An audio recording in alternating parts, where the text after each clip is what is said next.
बिस्मिल्लाहिर्रहमानिर्रहीम अस्सलाम वालेकुम। खेडां दे नाल मैं आ मुफास करीम। नाजरीन, पाकिस्तान दी जिहड़ी फतूहात दा सिलसिला है वो जारी है। असीं श्रीलंका नूं वाइट वॉश करता ते कल दे मैच की असीं गल करिए तो 6 विकटां 'च असीं टारगेट पूरा किया ते 212 रन का हदफ सीगा। जिस अंदाज नाल पूरी टीम खेडी है बहुत दाद देनी चाहिए, वेल्डन ते शाबाश है। इस सीरीज़ का यह फायदा जरूर होया कि बाबर आजम का जिहड़ा बल्ला खामोश सी वो चल पिया। थानू याद होएगा कि सैकेंड ओडीआई में उन्होंने सेंचुरी स्कोर की तो मैं गल हमेशा करता सी कि 2 साल विच एक बैटर का बल्ला ना चले तो बड़ी गल होंदी है कि वह प्लेइंग 11 च शामिल है। लेकिन बाबर ने दस दिता कि इस तरह बल्ला चलता है तो जो वड्डा बैटर कम बैक करता है वो इस तरह करता है। तो बड़ी एक अच्छी पॉजिटिव चीज़ यह भी है कि फ़खर जमान बहुत अच्छा खेडे ने। फ़खर का जो बल्ला खामोश रहता सी, कहते थे फ़खर की फॉर्म नहीं आ रही, इन्हूं बहा के किसी होर नूं मौका देना चाहिए। फ़खर ने भी बहुत अच्छा खेडिया, 55 रन फ़खर ने भी बनाए। तो ऐसे गल की जाए श्रीलंका की टीम की, उन्होंने जो सानू टारगेट दिता है तो लग रहा है कि 212 जो है थोड़ा टारगेट है। तो निसांका की गल करिए सिर्फ 28 रन बना सके थे। हमेशा एक डेंजरस बैट्समैन के तौर पर वो आते होंगे श्रीलंका के, लेकिन वह भी बड़ा स्कोर नहीं कर सके। शाहीन वास्ते एक बड़ी अच्छी चीज़ है कि वह जो हम कैप्टन बने, पहले असी साउथ अफ्रीका को शिकस्त दी, फिर श्रीलंका को असी हराया। तो ये वसीम जूनीयर जिन्होंने बारे असी कहते कि इन्हू मौका दो, तुम क्यों बेंच से पाते हो। असी वेखते कि पहले ट्राई सीरीज़ फिर एशिया कप च असी उन्होंने नहीं खिडाया, वड्डी टीमां अगे फिर असी खिला लेंगे, जो परफॉर्म नहीं करता उन्होंने असी बाहर कढ़ देंगे। लेकिन वसीम जूनीयर बहुत अच्छा खेडे, 3 विकटां हासिल कीतियां ते प्लेयर ऑफ द मैच का टाइटल भी अपने नाम किया। तो कल के मैच के बारे असी गल करांगे। साडे नाल मौजूद ने तौसीफ अहमद साहब। तौसीफ साहब बहुत शुक्रिया, किवें वेखदे हो पाकिस्तान की कल की परफॉर्मेंस नूं? जी बहुत शुक्रिया मुफास, एक बार फिर तुहाडा। ते देखो जी, बड़ी वड्डी कामयाबी है पाकिस्तानी टीम दी, कोई शक नहीं है। वाइट वॉश करना, सीरीज अपने नाम करना, और स्पैशली वनडे टीम की गल करिए तो पाकिस्तान वनडे टीम दे विच बड़ा अच्छा परफॉर्म कर रही है। असीं वेखो कि आस्ट्रेलिया दे विच आस्ट्रेलिया टीम नूं हराया, फिर जनूबी अफ्रीका दे विच उन्हां नूं हराया ओडीआई दे विच, फिर होम सीरीज वेख लो अफ्रीका इत्थे आई उन्हां नूं हराया, फिर उस तो बाद हुण श्रीलंका की टीम आई है उन्होंने भी असीं हराता। तो यह बहुत वड्डी कामयाबी है। ऑल दो पहले रिजवान कैप्टन सन, लेकिन हुण शाहीन ने भी एक अच्छा आगाज किया है। और जिस तरीके नाल तुसीं अपने इंट्रो च कहता है कि बाबर आजम का बल्ला चल पिया है, ਇਹ ਸਾਰੇ ਪਾਕਿਸਤਾਨੀਆਂ ਵਾਸਤੇ ਬੜੀ ਖੁਸ਼ੀ ਦੀ ਗੱਲ ਹੈ। ਤੇ ਸਾਰੇ ਪਾਕਿਸਤਾਨੀ ਇਸ ਤਰ੍ਹਾਂ ਖੁਸ਼ ਹੋਏ ਨੇ ਕਿ ਜਿਸ ਤਰ੍ਹਾਂ ਕੋਈ ਛੋਟਾ ਬੱਚਾ ਚੱਲਣਾ ਨਹੀਂ ਸ਼ੁਰੂ ਕਰਦਾ ਤੇ ਇਸ ਤਰ੍ਹਾਂ ਬਿਲਕੁਲ ਇੱਕ, ਕਿਉਂਕਿ ਸਾਰੇ ਹੀ ਇੰਤਜ਼ਾਰ ਕਰਦੇ ਪਏ ਸਨ। ਇਵਨ ਜਿਹੜੀ ਪਾਕਿਸਤਾਨੀ ਟੀਮ ਦੇ ਮੁੰਡੇ ਸਨ ਉਹ ਵੀ ਬੜੇ ਰੈਸਟਲੈਸ ਸਨ ਕਿ ਬਾਬਰ ਆਜ਼ਮ ਦਾ ਬੱਲਾ ਕਦੋਂ ਚੱਲੇਗਾ, ਕਿਉਂਕਿ ड्रैसिंग रूम से सब ने खड़े होकर तालियां बजाइयां सी। वेख रहे थे जो दीगर खिलाड़ी ने वो भी इंतजार करते पे सी किसी तरह सेंचुरी आ जाए बाबर दी एक बारी। बिल्कुल बिल्कुल, देखो जी, after a long time and he waited so long. ਤੁਸੀਂ ਵੇਖੋ ਕਿ 83 ਇਨਿੰਗਸ ਤੋਂ ਬਾਅਦ ਇਹਨਾਂ ਨੇ ਆਪਣੀ ਸੈਂਚਰੀ ਬਣਾਈ ਹੈ ਤੇ ਇਹ ਬੜਾ ਲੰਬਾ ਅਰਸਾ ਹੁੰਦਾ ਹੈ। ਇਹੀ ਪੈਚ ਵਿਰਾਟ ਕੋਹਲੀ ਤੇ ਵੀ ਆਇਆ ਸੀ ਬਿਲਕੁਲ। ਲੇਕਿਨ ਹੁਣ ਸਾਨੂੰ ਦੁਆ ਇਹ ਵੀ ਕਰਨੀ ਚਾਹੀਦੀ ਹੈ ਤੇ ਬਾਬਰ ਆਜ਼ਮ ਨੂੰ ਵੀ ਸਟਰਗਲ ਕਰਨੀ ਚਾਹੀਦੀ ਹੈ ਕਿ ਇਹ ਕੰਸਿਸਟੈਂਸੀ ਜਿਹੜੀ ਉਹਨਾਂ ਦੀ ਇੱਕ ਕਾਮਯਾਬੀ ਸੀ ਤੇ ਹਮੇਸ਼ਾ ਅਸੀਂ ਵੇਖਦੇ ਸੀ, ਚਾਹੇ ਆਸਟ੍ਰੇਲੀਅਨ ਪਿਚਸ ਹੋਣ, ਚਾਹੇ ਸਾਊਥ ਅਫਰੀਕਾ ਦੀ ਪਿਚਸ ਹੋਵੇ, ਚਾਹੇ ਜਿਹੜੀ ਵੀ ਕੰਡੀਸ਼ਨਸ ਹੋਵੇ, ਬਾਬਰ ਆਜ਼ਮ ਹਮੇਸ਼ਾ ਪਰਫਾਰਮ ਕਰਦਾ ਸੀ। ਉਹ ਵਾਲਾ ਬਾਬਰ ਆਜ਼ਮ ਹੁਣ ਬਿਲਕੁਲ ਸਾਹਮਣੇ ਆਉਣਾ ਚਾਹੀਦਾ ਹੈ। ਹੁਣ ਕੌਨਫੀਡੈਂਸ ਜ਼ਰੂਰ ਮਿਲਿਆ ਉਹਨਾਂ ਨੂੰ, ਲੇਕਿਨ ਮੈਂ ਇੱਥੇ ਇਹ ਗੱਲ ਜ਼ਰੂਰ ਕਰਾਂਗਾ, ਮੈਂ ਉਹਨਾਂ ਦੀ ਪੂਰੀ ਬੈਟਿੰਗ ਵੇਖੀ, ਸੈਂਚਰੀ ਜਿਹੜੀ ਬਣਾਈ ਉਹਨਾਂ ਨੇ, ਬੜਾ ਉਹ ਕ੍ਰੂਸ਼ਲ ਮੂਮੈਂਟ ਵੀ ਹੈਗਾ ਸੀ। ਲੇਕਿਨ ਅਗਰ ਕੋਈ ਕ੍ਰਿਕਟ ਐਕਸਪਰਟ ਗੱਲ ਕਰੇਗਾ ਇਹਦੇ ਉੱਤੇ, ਉਹ ਲਾਜ਼ਮੀ ਗੱਲ ਕਰੇਗਾ ਕਿ ਕਿਉਂਕਿ ਟਾਰਗੇਟ ਵੀ ਵੱਡਾ ਸੀ, ਲੇਕਿਨ ਤੁਸੀਂ ਵੇਖੋ ਕਿ ਦੂਜੇ ਮੈਚ ਦੀ ਜਿਹੜੀ ਪਿਚ ਸੀ ਨਾ ਉਹ ਬੜੀ ਫਲੈਟ ਸੀ, ਯਾਨੀ ਕਿ ਜ਼ਿਆਦਾ ਤੰਗ ਨਹੀਂ ਕਰ ਰਹੀ ਸੀ ਪਿਚ। ਜਿਵੇਂ ਕੱਲ ਪਿਚ ਦਾ ਰਿਐਕਸ਼ਨ ਸੀ ਉਹ ਦੂਜੇ ਮੈਚ 'ਚ ਨਹੀਂ ਹੈਗਾ ਸੀ। ਤੇ ਬਿਲਕੁਲ ਇੱਕ ਫਲੈਟ ਪਿਚ ਦੇ ਉੱਤੇ ਖੇਡਣਾ, ਪਰਫਾਰਮ ਕਰਨਾ, ਇੱਕ ਬੜੀ ਆਮ ਜੀ ਗੱਲ ਹੁੰਦੀ ਹੈ ਤੇ ਅੱਛੇ ਬੈਟਰ ਨੂੰ ਉੱਥੇ ਪਰਫਾਰਮ ਕਰਨਾ ਚਾਹੀਦਾ ਤੇ ਬਾਬਰ ਆਜ਼ਮ ਨੇ ਪਰਫਾਰਮ ਕੀਤਾ। ਲੇਕਿਨ ਬਾਬਰ ਆਜ਼ਮ ਦੀ ਮੈਂ ਉਹ ਇਨਿੰਗ ਹੁਣੀ ਵੀ ਮਿਸ ਕਰਦਾ ਪਿਆ ਵਾਂ ਕਿ ਜਿਹੜੀ ਉਹ ਇਨਿੰਗ ਖੇਡੇ ਐਸੀ ਕੰਡੀਸ਼ਨਸ ਦੇ ਵਿੱਚ ਕਿ ਜਿੱਥੇ ਪਿਚ ਵੀ ਮੁਸ਼ਕਿਲ ਹੋਵੇ ਤੇ ਉੱਥੇ ਵਾਕਈ ਪਤਾ ਚੱਲੇ ਜਿਸ ਤਰੀਕੇ ਨਾਲ ਵਿਰਾਟ ਕੋਹਲੀ ਅੰਡਰ ਪ੍ਰੈਸ਼ਰ ਆ ਕੇ ਪਾਕਿਸਤਾਨ ਦੇ ਖਿਲਾਫ ਪਰਫਾਰਮ ਕਰਦਾ ਹੈ। ਮੈਂ ਉਹ ਵਾਲੀ ਇਨਿੰਗ ਦਾ ਇੰਤਜ਼ਾਰ ਕਰ ਰਿਹਾ ਬਾਬਰ ਆਜ਼ਮ ਦਾ। ਨੋ ਡਾਊਟ ਇਸ ਇਨਿੰਗ ਦੇ ਨਾਲ ਉਹਨਾਂ ਨੂੰ ਕੌਨਫੀਡੈਂਸ ਬਹੁਤ ਮਿਲੇਗਾ, ਲੇਕਿਨ ਬੜੀ ਕ੍ਰੂਸ਼ਲ ਕੰਡੀਸ਼ਨਸ ਦੇ ਵਿੱਚ ਤੇ ਸਿਚੁਏਸ਼ਨ ਦੇ ਵਿੱਚ ਅਗਰ ਬਾਬਰ ਆਜ਼ਮ ਵੱਡੀ ਇਨਿੰਗ ਖੇਡੇਗਾ ਉਹ ਮੇਰੇ ਵਾਸਤੇ ਇੱਕ ਬਹੁਤ ਵੱਡੀ ਗੱਲ ਹੋਏਗੀ, ਜਿਹੜੀ ਮੈਂ ਹੁਣੀ ਵੀ ਮਿਸ ਕਰ ਰਿਹਾ ਮੈਂ ਉਹਨਾਂ ਦੇ ਵਿੱਚ। ਲੇਕਿਨ ਫਿਰ ਵੀ ਇਸ ਮੌਕੇ ਦੇ ਉੱਤੇ ਉਹਨਾਂ ਦਾ ਸੈਂਚਰੀ ਬਣਾਉਣਾ ਇਹ ਉਹਨਾਂ ਵਾਸਤੇ ਵੀ ਚੰਗੀ ਗੱਲ ਹੈ, ਪਾਕਿਸਤਾਨੀ ਟੀਮ ਵਾਸਤੇ ਵੀ ਚੰਗੀ ਗੱਲ ਹੈ। ਜ਼ਰੂਰ ਐਸੀ ਇਨਿੰਗਸ ਦੇ ਨਾਲ ਕੌਨਫੀਡੈਂਸ ਜ਼ਰੂਰ ਮਿਲਦਾ ਪਲੇਅਰ ਨੂੰ। ਲੇਕਿਨ ਮੈਂ ਫਿਰ ਗੱਲ ਕਰਾਂਗਾ ਕਿ ਕੱਲ ਜਿਹੜਾ ਆਊਟ ਹੋਏ ਨੇ, ਦੇਖੋ ਪਹਿਲੀ ਇਨਿੰਗ ਦੇ ਵਿੱਚ ਵੀ ਉਹ ਹਸਰੰਗਾ ਦੇ ਹੱਥੋਂ ਉਹ ਲੈਗ ਸਪਿਨਰ ਸੀ ਤੇ ਆਊਟ ਹੋ ਗਏ ਸਨ। ਕੱਲ ਵੈਂਡਰਸ ਜਿਹੜਾ ਲੈਗ ਸਪਿਨਰ ਸੀ ਉਹਨੇ ਦੁਬਾਰਾ ਉਸੇ ਤਰੀਕੇ ਨਾਲ ਆਊਟ ਕੀਤਾ। ਤੁਸੀਂ ਪਹਿਲੇ ਮੈਚ ਦੀ ਹਾਈਲਾਈਟਸ ਦੇਖ ਲਓ ਬਾਬਰ ਦਾ ਆਊਟ ਤੇ ਇਸ ਮੈਚ ਦੀ ਹਾਈਲਾਈਟ ਦੇਖ ਲਓ ਬਾਬਰ ਦਾ ਆਊਟ, ਸੇਮ ਉਹੀ ਗਲਤੀ ਕੀਤੀ ਬਾਬਰ ਆਜ਼ਮ ਨੇ। ਬਾਬਰ ਆਜ਼ਮ ਹਮੇਸ਼ਾ ਫਸਦਾ ਹੈ ਸਪਿਨਰ ਦੇ ਅਗੇਂਸਟ। ਅਗਰ ਖੱਬਾ ਆਫ ਸਪਿਨਰ ਲੱਗਿਆ ਹੋਏਗਾ ਜਾਂ ਲੈਗ ਸਪਿਨਰ ਲੱਗਿਆ ਹੋਏਗਾ ਤੇ ਉਹ ਸਟਰਗਲ ਕਰਦੇ ਨੇ। ਤੇ ਮੈਂ ਹੈਰਾਨ ਆ ਬਾਬਰ ਆਜ਼ਮ ਇਹਦੇ ਉੱਤੇ ਕੰਮ ਕਿਉਂ ਨਹੀਂ ਕਰਦੇ। ਗ੍ਰੇਟ ਸਾਡੇ ਕੋਲ ਬੈਟਸਮੈਨ ਹੈਗੇ ਨੇ, ਇੰਜ਼ਮਾਮ, ਯੂਨਸ ਬੜਾ ਅੱਛਾ ਸਵੀਪ ਖੇਡਦਾ ਸੀ, ਯੂਸਫ ਖੇਡਦਾ ਸੀ, ਅਜ਼ਹਰ ਅਲੀ ਖੇਡਦਾ ਸੀ, ਤੇ ਹੈਲਪ ਲੈਣੀ ਚਾਹੀਦੀ ਹੈ, ਤੁਹਾਨੂੰ ਸ਼ਰਮਾਣਾ ਨਹੀਂ ਚਾਹੀਦਾ। ਔਰ ਜਿਹੜੇ ਐਕਸ ਕ੍ਰਿਕਟਰ ਨੇ ਅਸੀਂ ਵੇਖਦੇ ਹਾਂ ਤੋਸੀਫ ਸਾਹਿਬ ਉਹ ਜ਼ਿਆਦਾ ਸਿਖਾਉਣ ਦੇ ਬਜਾਏ, ਕੈਂਪ 'ਤੇ ਜਾਣ ਦੇ ਬਜਾਏ ਇਹ ਬਾਬਰ ਆਜ਼ਮ ਤੇ ਸਾਡੇ ਜਿਹੜੇ ਦੀਗਰ ਖਿਡਾਰੀ ਨੇ ਉਹਨਾਂ ਤੇ ਤਨਕੀਦ ਕਰਨਾ ਜ਼ਿਆਦਾ ਪਸੰਦ ਕਰਦੇ ਨੇ।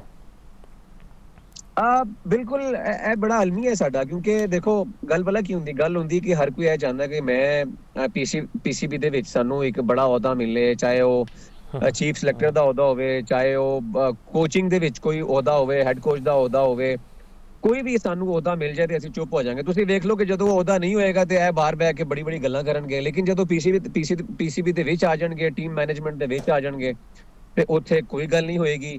ਹਮੇਸ਼ਾ ਜਦੋਂ ਅਹੁਦਾ ਛੱਡਣਗੇ ਫਿਰ ਉਸ ਤੋਂ ਬਾਅਦ ਗੱਲਾਂ ਕਰਨਗੇ। ਬਈ ਪੁਆਇੰਟ ਆਊਟ ਕਰੋ ਜਦੋਂ ਤੁਸੀਂ ਜਦੋਂ ਹੁਕੂਮਤ 'ਚ ਹੋਵੋ, ਯਾਨੀ ਕਿ ਤੁਹਾਡੇ ਕੋਲ ਕੋਈ ਅਹੁਦਾ ਹੋਵੇ, ਤੁਹਾਡੇ ਕੋਲ ਪੋਜੀਸ਼ਨ ਹੋਵੇ, ਉਸ ਟਾਈਮ ਪੁਆਇੰਟ ਆਊਟ ਕਰੋ, ਉਸ ਟਾਈਮ ਤੁਸੀਂ ਗਲਤੀਆਂ ਦੀ ਲੇਕਿਨ ਤੁਸੀਂ ਦੇਖੋ ਇੰਡੀਆ ਦੀ ਗੱਲ ਕਰ ਲਓ ਜਾਂ ਸ਼੍ਰੀਲੰਕਾ ਦੀ ਗੱਲ ਕਰ ਲਓ ਜਾਂ ਵੈਸਟ ਕ੍ਰਿਕਟ ਦੀ ਗੱਲ ਕਰ ਲਓ, ਉਹ ਹਮੇਸ਼ਾ ਆਪਣੇ ਯੰਗਸਟਰ ਦੀ ਹੈਲਪ ਆਊਟ ਕਰਦੇ ਨੇ, ਮੈਦਾਨ 'ਚ ਜਾ ਕੇ ਫੋਨ ਕਰਕੇ, ਜੈਸੇ ਮਰਜ਼ੀ ਹੋਵੇ ਉਹ ਹਮੇਸ਼ਾ ਹੈਲਪ ਆਊਟ ਕਰਦੇ ਨੇ। ਅਗਰ ਉਹ ਨਹੀਂ ਵੀ ਕਰਦੇ ਤੇ ਸਾਡੇ ਜਿਹੜੇ ਜੂਨੀਅਰਸ ਹੈਗੇ ਨੇ ਨਾ, ਉਹ ਆਪਣੀ ਧੌਣ ਤੋਂ ਸਰੀਆ ਕੱਢਣ ਤੇ ਆਪ ਫੋਨ ਕਰਨ ਜਾਂ ਉਹਨਾਂ ਕੋਲ ਪੁੱਛਣ ਕਿ ਅਸੀਂ ਕਿੱਥੇ ਗਲਤੀ ਕਰਦੇ ਪਏ ਹਾਂ, ਸਾਡਾ ਬੈਡ ਬੈਚ ਚੱਲ ਰਿਹਾ, ਬੜਾ ਲੰਮਾ ਹੋ ਗਿਆ, ਸਾਨੂੰ ਦੱਸੋ ਅਸੀਂ ਕਿਸ ਤਰੀਕੇ ਨਾਲ ਉਹਨੂੰ ਕਵਰ ਅਪ ਕਰ ਸਕਦੇ ਹਾਂ। ਤੇ ਇਹਦੇ 'ਚ ਕੋਈ ਸ਼ਰਮਾਉਣ ਵਾਲੀ ਗੱਲ ਨਹੀਂ ਹੁੰਦੀ, ਹਮੇਸ਼ਾ ਤੁਸੀਂ ਹੈਲਪ ਲੈ ਸਕਦੇ ਹੋ, ਕਿਉਂਕਿ ਕਿਸੇ ਨਾ ਕਿਸੇ ਯੂਨਸ ਖਾਨ ਦੀ ਐਕਸਪਰਟੀਜ਼ ਸਵੀਪ ਦੇ ਵਿੱਚ ਬਹੁਤ ਜ਼ਿਆਦਾ ਹੈਗੀ ਸੀ। ਬਿਲਕੁਲ ਅਜ਼ਹਰ ਅਲੀ ਸਵੀਪ ਬਹੁਤ ਅੱਛਾ ਖੇਡਦਾ ਸੀ। ਤੇ ਬਾਬਰ ਆਜ਼ਮ ਤੁਸੀਂ ਵੇਖ ਲਓ, ਬਾਬਰ ਆਜ਼ਮ ਸਪਿਨ ਦੇ ਅਗੇਂਸਟ ਸਵੀਪ ਨਹੀਂ ਖੇਡ ਸਕਦਾ, ਸਿੰਗਲ ਲੈਣਾ ਉਹਦੇ ਵਾਸਤੇ ਬੜਾ ਮੁਸ਼ਕਿਲ ਹੋ ਜਾਂਦਾ ਹੈ, ਤੇ ਉਹਨੂੰ ਉਹਦੇ ਉੱਤੇ ਕੰਮ ਕਰਨ ਦੀ ਜ਼ਰੂਰਤ ਹੈ। ਤੇ ਟੈਸਟ ਦੇ ਵਿੱਚ ਤੇ ਲੌਂਗਰ ਫਾਰਮੈਟ ODI ਦੇ ਵਿੱਚ ਇਹ ਬੜਾ ਇੱਕ ਅਹਿਮ ਰੋਲ ਪਲੇ ਕਰਦੀ ਹੈ, ਅਗਰ ਤੁਹਾਨੂੰ ਸਵੀਪ ਸ਼ਾਟ ਖੇਡਣਾ ਆਂਦੀ ਹੈ। ਤੇ ਬਾਬਰ ਆਜ਼ਮ ਨੂੰ ਇਹਦੇ ਉੱਤੇ ਕੰਮ ਕਰਨ ਦੀ ਰਿਜ਼ਵਾਨ ਦੇ ਬਾਰੇ 'ਚ ਕੀ ਖਿਆਲ ਹੈ ਤੁਹਾਡਾ? ਕੰਜ਼ੈਕਟਿਵ 50s ਆ ਰਹੀਆਂ ਨੇ, ਫਿਰ 61 ਰਨਸ ਦੀ ਨਾਟ ਆਊਟ ਇਨਿੰਗਸ ਖੇਡੀ ਹੈ, ਬਹੁਤ ਅੱਛਾ ਖੇਡੇ ਨੇ, ਕਹਿੰਦੇ ਨੇ ਡਿਪੈਂਡ ਕਰ ਸਕਦੇ ਉਹਨਾਂ ਤੇ, ਉਹ ਰਿਜ਼ਵਾਨ ਆਪਣਾ ਜਿਹੜਾ ਰੋਲ ਅਦਾ ਕਰ ਰਹੇ ਹਨ। ਬਿਲਕੁਲ ਮੁਹੰਮਦ ਰਿਜ਼ਵਾਨ ਨੇ ਕਦੀ ਵੀ ਲੈਟ ਡਾਊਨ ਨਹੀਂ ਕੀਤਾ ਤੇ ਕਦੀ ਵੀ ਮਾਯੂਸ ਨਹੀਂ ਕੀਤਾ ਸ਼ਾਇਕੀਨ ਨੂੰ। ਉਹਦੇ ਨਾਲ ਤੁਸੀਂ ਗੱਲ ਕਰੋ ਟੀਮ ਨੂੰ, ਯਾਨੀ ਕਿ ਬਹੁਤ ਘੱਟ ਹੁੰਦਾ ਉਹ ਜਲਦੀ ਆਊਟ ਹੋ ਜਾਣ, ਲੇਕਿਨ ਹਮੇਸ਼ਾ ਉਹ ਕੋਸ਼ਿਸ਼ ਕਰਦੇ ਨੇ ਲੰਬਾ ਖੇਡਣ, ਟੀਮ ਨੂੰ ਕੰਮ ਆਵੇ। ਤੇ ਰਿਜ਼ਵਾਨ ਨੇ ਜਿਸ ਤਰੀਕੇ ਨਾਲ 2 ਕੰਜ਼ੈਕਟਿਵ 50s ਕੀਤੀਆਂ ਨੇ, ਉਹਦੇ ਨਾਲ ਉਹਨਾਂ ਦਾ ਆਪਣਾ ਕੌਨਫੀਡੈਂਸ ਵੀ, ਤੇ ਨਾਲ ਦੇਖੋ ਨਾ ਹਮੇਸ਼ਾ ਅਸੀਂ ਕਹਿੰਦੇ ਆ ਕਿ ਯਾਰ ਅਗਰ ਸਾਡਾ ਮਿਡਲ ਆਰਡਰ ਮਜ਼ਬੂਤ ਹੋਏਗਾ ਤੇ ਟੀਮ ਵੱਡਾ ਸਕੋਰ ਵੀ ਕਰੇਗੀ। ਪਹਿਲੇ ਖੇਡਦੇ ਹੋਏ ਆ ਅਗਰ ਚੇਸ ਕਰ ਰਹੀ ਹੋਏਗੀ ਤੇ ਅਸੀਂ ਚੇਸ ਵੀ ਕਰ ਲਾਂਗੇ ਜਿੰਨਾ ਮਰਜ਼ੀ ਵੱਡਾ ਟਾਰਗੇਟ ਹੋਵੇ। ਗੱਲ ਕਰਨ ਦਾ ਮਕਸਦ ਇਹ ਹੁੰਦਾ ਕਿ ਤੁਸੀਂ ਸਿਰਫ ਸਟੇ ਕਰਨਾ ਹੈ ਕ੍ਰੀਜ਼ ਦੇ ਉੱਤੇ, ਤੇ ਰਿਜ਼ਵਾਨ ਨੂੰ ਉਹ ਕੰਮ ਆਂਦਾ ਹੈ ਕ੍ਰੀਜ਼ ਦੇ ਉੱਤੇ ਸਟੇ ਕਰਨਾ। ਸਲਮਾਨ ਅਲੀ ਆਗਾ ਹੋ ਗਿਆ, ਰਿਜ਼ਵਾਨ ਹੋ ਗਿਆ, ਇਹ ਲੰਮੇ ਖੇਡਣ ਵਾਲੇ ਪਲੇਅਰ ਹੈਗੇ ਨੇ ਤੇ ਹਮੇਸ਼ਾ ਲੌਂਗਰ ਫਾਰਮੈਟ ਹੁੰਦਾ ਤੇ ਰਿਜ਼ਵਾਨ ਉਹਦਾ ਫਾਇਦਾ ਚੁੱਕਦਾ ਹੈ। ਹੁਣ ਤੁਸੀਂ ਵੇਖੋ ਕੱਲ ਰਿਜ਼ਵਾਨ ਬਹੁਤ ਅੱਛੀ ਇਨਿੰਗ ਖੇਡਿਆ ਹੈ, ਲੇਕਿਨ ਬਹੁਤ ਜ਼ਿਆਦਾ ਸ਼ੋਰ ਆ ਰਿਹਾ ਸੀ। ਮੈਂ ਮਾਜ਼ਰਤ ਚਾਹੁੰਦਾ, ਮੈਂ ਵਿੱਚ ਇੱਕ ਗੱਲ ਐਡ ਕਰ ਰਿਹਾ ਵਾਂ, ਤੁਹਾਡਾ ਰਿਜ਼ਵਾਨ ਦਾ ਕੁਐਸਚਨ ਸੀ ਲੇਕਿਨ ਰਿਜ਼ਵਾਨ ਤੋਂ ਰਿਲੇਟਡ ਹੀ ਹੈਗਾ। ਰਿਜ਼ਵਾਨ ਨੇ ਕੱਲ ਕੀਪਿੰਗ ਨਹੀਂ ਕੀਤੀ, ਤੁਸੀਂ ਵੇਖਿਆ ਰਿਜ਼ਵਾਨ ਕੱਲ ਫੀਲਡਿੰਗ ਕਰ ਰਿਹਾ ਸੀ ਤੇ ਉਹਦੀ ਜਗ੍ਹਾ ਤੇ ਹਸੀਬੁੱਲਾ ਨੂੰ ਮੌਕਾ ਦਿੱਤਾ ਗਿਆ ਸੀ। ਹਸੀਬੁੱਲਾ ਦੇ ਉੱਤੇ ਬਹੁਤ ਜ਼ਿਆਦਾ ਗੱਲਾਂ ਹੋ ਰਹੀਆਂ ਸਨ ਕਿ ਹਸੀਬੁੱਲਾ ਨੂੰ ਖਿਡਾਇਆ ਜਾਵੇ, ਕਿਉਂ ਟੀਮ ਦੇ ਨਾਲ ਰੱਖਿਆ ਹੈ।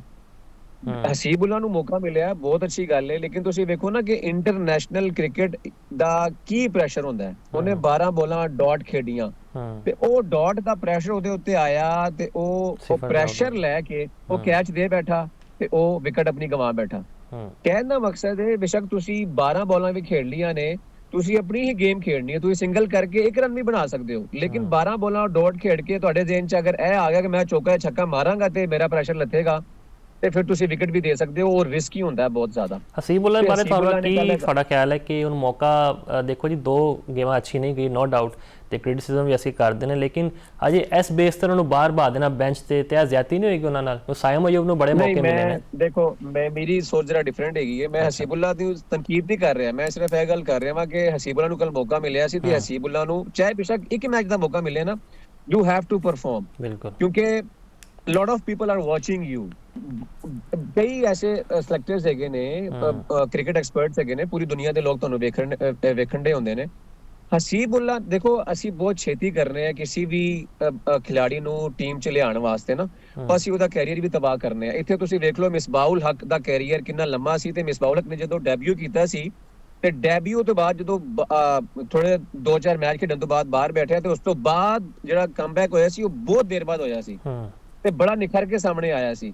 ਫਿਰ ਇਸੇ ਤਰ੍ਹਾਂ ਸਲਮਾਨ ਅਲੀ ਆਗਾ ਬਹੁਤ ਪਹਿਲੇ ਡੈਬਿਊ ਕੀਤਾ ਸੀ ਲੇਕਿਨ ਉਹਨੂੰ ਵਿੱਚ ਡ੍ਰੌਪ ਕਰਤਾ, ਫਿਰ ਦੁਬਾਰਾ ਆਇਆ। ਹੁਸੈਨ ਤਲਨ ਨੂੰ ਤੁਸੀਂ ਵੇਖ ਲਓ, ਡੈਬਿਊ ਕੀਤਾ, ਬਾਹਰ ਕਰਤਾ, ਬਹੁਤ ਦੇਰ ਬਾਅਦ ਬਾਹਰ ਆਇਆ। ਤੇ ਅਸੀਂ ਬਹੁਤ ਛੇਤੀ ਕਰਨੇ ਆ। ਬਾਹਰ ਵੈਸਟ ਦੀ ਕ੍ਰਿਕਟ ਨੂੰ ਫੋਲੋ ਕਰੋ, ਇੰਗਲੈਂਡ ਦੀ, ਆਸਟ੍ਰੇਲੀਆ ਨੂੰ ਫੋਲੋ ਕਰੋ ਤੁਸੀਂ, ਤੇ ਉਹਨਾਂ ਦੇ ਬੜੇ ਮੈਚੁਰ ਪਲੇਅਰ ਆਉਂਦੇ ਨੇ। ਉਹ ਇਸ ਚੀਜ਼ ਨੂੰ ਮੈਟਰ ਨਹੀਂ ਕਰਦੇ ਕਿ ਯਾਰ ਅਸੀਂ ਛੇਤੀ ਕਰਨੀ ਹੈ। ਉਹ ਹਮੇ ਮੋਸਟਲੀ ਮੈਂ ਗੱਲ ਕਰ ਰਿਹਾ ਹੋਣਗੇ ਇੱਕ ਦੋ ਕੇਸਿਸ ਵੀ ਉੱਥੇ, ਲੇਕਿਨ ਮੋਸਟਲੀ ਇਹੀ ਹੁੰਦਾ ਕਿ ਉਹ 35 30 28 ਬੜਾ ਮੈਚੁਰ ਕਰਕੇ ਖਿਡਾਰੀ ਨੂੰ ਉਹਨੂੰ ਰਗੜਾ ਲਾ ਕੇ ਲੈ ਕੇ ਤੌਸੀਫ ਸਾਹਿਬ ਜਰਾ ਇੱਕ ਆਖਰੀ ਸਵਾਲ ਦਾ ਜਵਾਬ ਦੇ ਦੇਣਾ। ਵਸੀਮ ਜੂਨੀਅਰ ਨੇ ਆਪਣੀ ਪਰਫਾਰਮੈਂਸ ਨਾਲ ਬੜਾ ਸਾਨੂੰ ਨਾ ਇੱਕ ਮੁਤਾਸਰ ਕੀਤਾ ਹੈ ਤੇ ਉਹਨਾਂ ਦੇ ਨਾਲ ਫੈਸਲ ਅਕਰਮ ਨੂੰ ਇੱਕ ਮੌਕਾ ਦਿੱਤਾ ਗਿਆ ਤੇ ਇੱਕ ਬੜੀ ਅੱਛੀ ਚੀਜ਼ ਹੈ ਕਿ ਯੰਗਸਟਰਸ ਨੂੰ ਮੌਕਾ ਦਿਆ ਜਾ ਰਿਹਾ ਟੀਮ ਵਿੱਚ। ਤੁਸੀਂ ਕਿਸ ਤਰ੍ਹਾਂ ਵੇਖਦੇ ਹੋ ਉਹਨਾਂ ਦੀ ਪਰਫਾਰਮੈਂਸ ਨੂੰ? ਨਹੀਂ ਹੈ, ਨੋ ਡਾਊਟ ਵਸੀਮ ਨੇ, ਅਸੀਂ ਪਹਿਲੇ ਮੈਚ ਜਦੋਂ ਅਸੀਂ ਹੈਗੇ ਸੀ ਅਸੀਂ ਗੱਲ ਕੀਤੀ ਸੀ ਵਸੀਮ ਦੀ ਕਿ ਵਸੀਮ ਨੂੰ ਡ੍ਰੌਪ ਕਰਨ ਦੀ ਕੋਈ ਵਜ੍ਹਾ ਨਹੀਂ ਬਣਦੀ ਸੀ। ਤੇ ਦੇਖੋ ਇੱਕ ਤੇ ਜਿਹੜਾ ਰਾਈਟ ਪਰਸਨ ਹੈਗਾ ਉਹਨੂੰ ਮੌਕਾ ਜ਼ਰੂਰ ਮਿਲਣਾ ਚਾਹੀਦਾ ਤੇ ਵਸੀਮ ਨੇ ਮੌਕਾ ਮਿਲਿਆ ਤੇ ਵਸੀਮ ਨੇ ਉਹਦਾ ਫਾਇਦਾ ਚੁੱਕਿਆ ਤੇ ਵਸੀਮ ਨੇ ਪਰਫਾਰਮ ਕਰਕੇ ਵਿਖਾਇਆ ਤੇ ਵਸੀਮ ਦੀ ਜਿਹੜੀ ਐਕੂਰੇਸੀ ਹੈਗੀ ਸੀ ਬੋਲਿੰਗ ਦੇ ਵਿੱਚ ਉਹ ਜ਼ਬਰਦਸਤ ਹੈਗੀ ਸੀ। ਜਿਹੜਾ ਉਹਦਾ ਖਾਤਾ ਹੈਗਾ ਵਸੀਮ ਦਾ। ਤੇ ਫੈਸਲ ਅਕਰਮ ਮੈਂ ਕਹਿੰਦਾ ਕੱਲ ਉਹਨੇ ਇੰਨੀ ਅਮੇਜ਼ਿੰਗ ਬੋਲਿੰਗ ਕੀਤੀ ਹੈ, ਅਨਬਿਲੀਵੇਬਲ। ਤੇ ਮੈਂ ਕਹਿੰਦਾ ਕਿ ਜਿੰਨੀ ਵੀ ਤਾਰੀਫ ਕੀਤੀ ਜਾਏ ਉਹ ਘੱਟ ਹੈ। ਉਹ ਫੈਸਲ ਦਾ ਮਸਲਾ ਹੱਲ ਹੋ ਗਿਆ, ਤੁਹਾਨੂੰ ਲੱਗਦਾ ਹੈ ਕਿ ਉਹਨਾਂ ਅਬਰਾਰ ਵੀ ਨਾਲ ਹੈ, ਸੁਫਿਆਨ ਵੀ ਨਾਲ ਹੋਣਗੇ, ਫੈਸਲ ਅਕਰਮ ਵੀ ਨਾਲ ਨੇ, ਸਾਡੇ ਕੋਲ ਬਹੁਤ ਜ਼ਖੀਰਾ ਆ ਗਿਆ। Actually it's too early to say ਕਿ ਭਾਈ ਸਾਡਾ ਸਪਿਨ ਦਾ ਮਸਲਾ ਹੱਲ ਹੋ ਗਿਆ ਹੈ। ਕਿਸੇ ਹੱਦ ਤੱਕ ਤੁਸੀਂ ਕਹਿ ਸਕਦੇ ਹੋ ਕਿਉਂਕਿ ਤੁਹਾਡੇ ਕੋਲ ਅਬਰਾਰ ਵੀ ਹੈ, ਫੈਸਲ ਅਕਰਮ ਵੀ ਹੈ, ਕਿਉਂਕਿ ਨਾ ਚੂਜ਼ ਕਰਨਾ ਬੜਾ ਮੁਸ਼ਕਿਲ ਹੋ ਜਾਂਦਾ, ਟੀਮ ਨੂੰ ਖਿਡਾਉਣਾ ਬੜਾ ਮੁਸ਼ਕਿਲ ਹੋ ਜਾਂਦਾ ਕਿਉਂਕਿ ਹੁਣ ਤੁਹਾਡਾ ਪਰਮਨੈਂਟ ਪਲੇਅਰ ਅਬਰਾਰ ਹੈ। ਕਿਉਂਕਿ ਹੁਣ ਤੁਸੀਂ ਸੀਰੀਜ਼ ਜਿੱਤੇ ਸੀ, ਤੁਸੀਂ ਯੰਗਸਟਰਸ ਨੂੰ ਮੌਕਾ ਦੇਣਾ ਸੀ, ਹਸੀਬ ਨੂੰ ਤੇ ਫੈਸਲ ਨੂੰ ਮੌਕਾ ਦਿੱਤਾ ਹੈ। ਲੇਕਿਨ ਚੁੱਕਿਆ ਇਹ ਵੱਡਾ ਮੈਚ ਸੀ, ਫੈਸਲ ਅਕਰਮ ਨੇ ਪਰਫਾਰਮ ਕੀਤਾ ਹੈ ਤੇ ਹੁਣ ਫੈਸਲ ਅਕਰਮ ਟੀਮ ਦੇ ਨਾਲ ਜ਼ਰੂਰ ਰਹੇਗਾ। ਫੈਸਲ ਅਕਰਮ ਦੇਖੋ ਅੰਡਰ 19 ਖੇਡਿਆ ਹੈ, ਫਿਰ ਉਸ ਤੋਂ ਬਾਅਦ ਸੀਨੀਅਰ A ਟੀਮ ਖੇਡਿਆ ਹੈ ਤੇ ਫੈਸਲ ਅਕਰਮ ਇੱਕ ਅੱਛਾ ਇਜ਼ਾਫਾ ਹੈ। ਅਗਰ ਕੱਲ ਨੂੰ ਇਬਰਾਰ ਇੰਜਰਡ ਹੁੰਦਾ ਹੈ ਤੇ ਫੈਸਲ ਅਕਰਮ ਅੰਦਰ ਆ ਸਕਦਾ, ਖੇਡ ਵੀ ਸਕਦਾ। ਸੁਫਿਆਨ ਮੁਕੀਮ ਵੀ ਤੁਹਾਡੇ ਕੋਲ ਹੈ।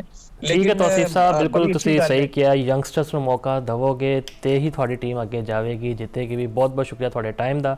ਇੱਥੇ ਫਿਲਹਾਲ ਇੱਕ ਬ੍ਰੇਕ ਲੈਂਦੇ, ਬ੍ਰੇਕ ਤੋਂ ਬਾਅਦ ਹਾਜ਼ਰ ਹੋਵਾਂਗੇ।